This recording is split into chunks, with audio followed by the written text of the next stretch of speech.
Quick question, viewer, that is going to be insanely relevant for this video. What makes someone a hero? Every hero in Marvel devotes their life trying to fix a broken world and usually just breaks more of it. Then there's Dr. Doom, and his country runs perfectly fine, like low crime, nobody starving. So if a hero is just someone who fixes the world, why is the only one who pulled it off being considered the villain? Let's rewind a bit and backtrack what most Marvel villains want. Oh, this should be good. Loki rocks up wanting to rule Earth because a lifetime of finishing second authority boy scrambled something inside him. Deep inside. Kind of creepy. Because he did like the snake thing because Thor liked snakes and he went over to admire it or some. Thanos is a single dad with a rock collection looking to end world hunger by evaporating the hungry. Most of these guys are angry about something. Wait, hold on a second. Hold on to them for just a little bit. We'll break down their plans in 1 minute. Then there's Doom, and Doom is disappointed. He looks at the world the way a teacher looks at a class that failed a test they should have aced. Picture the usual villain monologue, the pile of rubble, the big speech, "Witness me!" Sup, Mad Max? Doom skips all of that. He folds his arms and tells you he could run the whole planet in his sleep, and it's a bit embarrassing that nobody thought to ask. Like, is it just me, or is that a completely different level of terrifying incompetence? A chaotic villain is the easy one. You root against him without thinking. You know, chaos is loud, and it's coming for your house next. Oh no! Order doesn't do that. Order sounds lovely. It sounds like your street being safe at night and nobody breaking into your car. Nobody's scared of things working. Not really. You've been trained your whole life to boo the guy in one cape and cheer the guy in the other. Like, Doom breaks that because the thing he wants is the thing you want too. Bills paid. A world that isn't on fire every second Tuesday. Big titty goth girlfriend.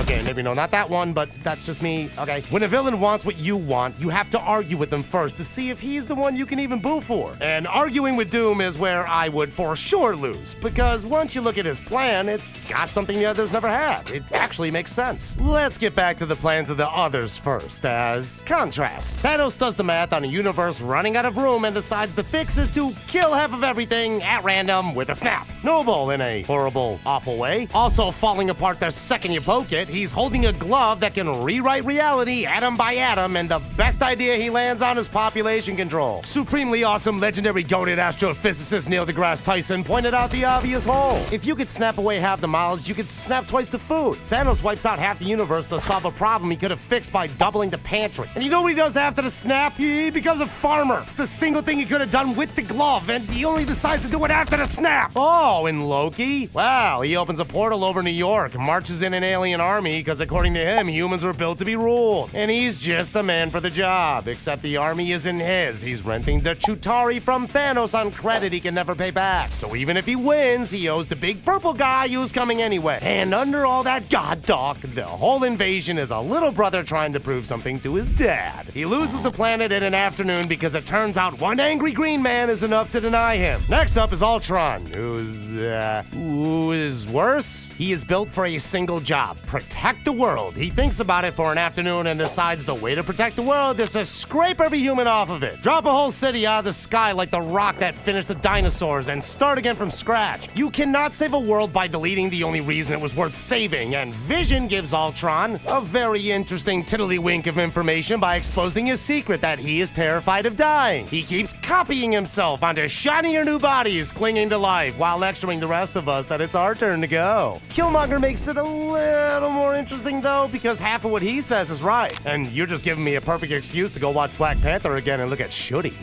Dang that girl's baby! Ah! Anyway, continuing, people are suffering. Wakanda's been sitting on a mountain of the most powerful metal on Earth, doing nothing about it. And the film never once let that one off the hook. Then you look at his actual solution. Ship weapons to every corner of the planet and light the fuse on a global war, with himself sitting on top of the pile. He wants to end oppression by becoming the single biggest oppressor the world has ever seen. Now, in practice, flooding the Earth with super weapons frees nobody. You see the pattern yet? Every one of these guys has a hole so big you can wait, I got a community guidelines warning about this. I got one. Oh, I got it. It's so big it can fit a bus. Your brain will just have to fill in the funnier parts of my jokes. Oh my god, this is sad times. The plan is either evil for no reason or falls over the second someone sensible asks a follow-up question. Now on to Dr. Doom. His whole problem is that heroes are reactive. They wait. The alien fleet shows up and then the Avenger assemble. Yeah. The city is already halfway to rubble before anyone in a onesie move. I consider them a Timu fire brigade. Kind of like Paw Patrol, but less cool. Brilliant at like shooting fires with water and stuff. Useless at whatever started the fire. Doom looks at that and asks a question nobody really wants to hear after they lost their house to a fire. Why'd you let your house catch on fire in the first place?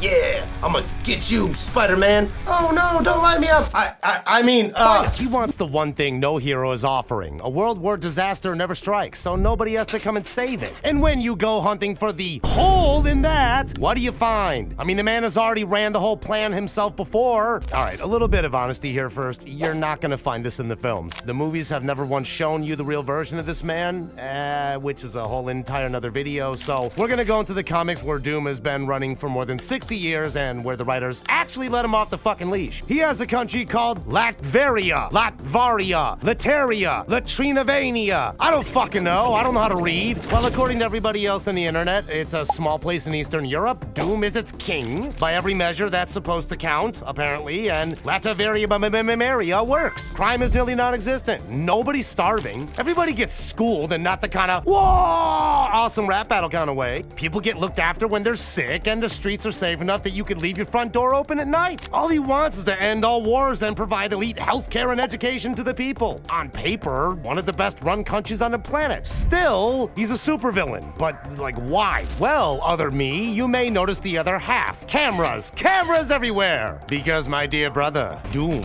is always watching. Say the wrong thing about him and you disappear. And if you ever decide Latveria isn't for you and fancy leaving without his consent, there are hidden weapons built into the border to make sure you don't. A paradise with the doors welded shut, everything works, and you belong to him. Perhaps just a fictional China or North Korea, maybe Russia. I really hope these jokes don't get me another strike or placement on some FBI watch list. That time was really difficult the last time it happened. I mean, still, Dr. Doom is a freaking saint. Whole reality smashing into each other and winking out, and every hero you can name throws themselves at it and fails. Iron Manio, Captain America, the whole roster. They lose. The multiverse dies, and one man catches the pieces. Doom! Huzzah! He takes hold of the power that was killing everything, and out of the wreckage he builds a single world and holds it together for years. Everyone still breathing is breathing because he saved them. They just don't know it because he also rewrote their memories so they'd never find out. Even his miracles comes with strings attached. And in case you think this is a one-off, Marvel ran it again recently. A story called One World Under Doom, where he stops being a threat off in the corner and just takes the whole planet. This time, nobody stops him. He made some sacrifices to resurrect Valeria as well. A good guy.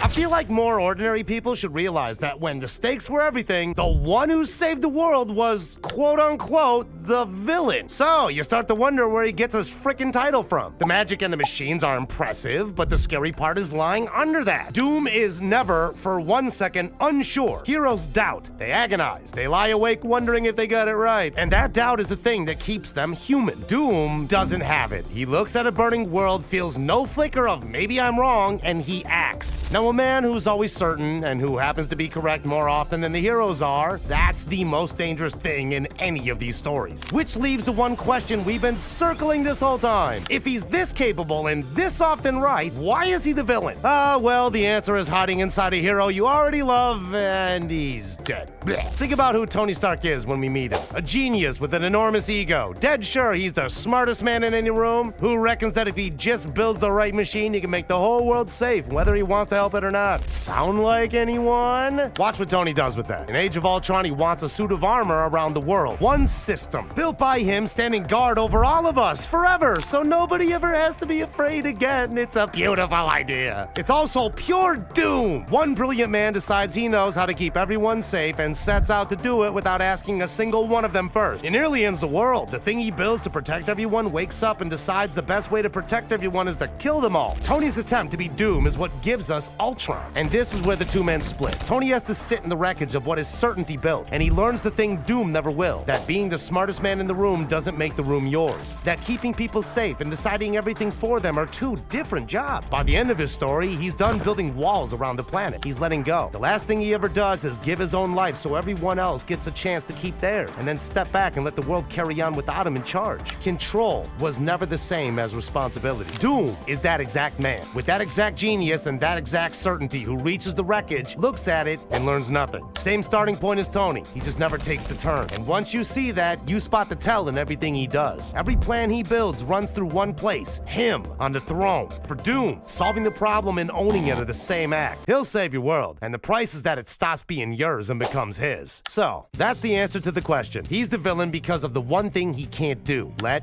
go. Trust someone who isn't himself. Admit that maybe just once he might be wrong. And suddenly all that competence looks different. A world where one man is always right and everyone else just sits down and trusts him. There's a world with exactly one person still allowed to make a decision. Everything works, and none of it is yours. You can tell me what you want to call it in the comments. Russia? North Korea? Go hammy-bam. His certainty, the very thing that makes him effective, is the thing that makes him impossible to live under. I think if this guy goes for a game of golf, he'd shoot 38 under par with 11 hole-in-ones. Maybe better. So, go back to the question we opened with. What makes a hero? Perhaps it all relates to what people that live in the world get. Freedom. Doom just failed the test in the most confusing way possible. He could fix the world, he's done it more than once. When everyone in a cape came up short, a world he runs might be safer than the one you've got right now. You just wouldn't get a say in it. And a place where you're perfectly safe and completely powerless, is that really a home? You tell me in the comments. Yes, actually, place that freaking comment, as that's the paradox of Dr. Doom. He could fix everything, but what does he do after that? We will only find out later this year. What do you think's going to happen? Well, I'm dead sure they'll probably ruin a superpower like they did with Ant-Man. And if you don't know what I mean by that, click here to find out.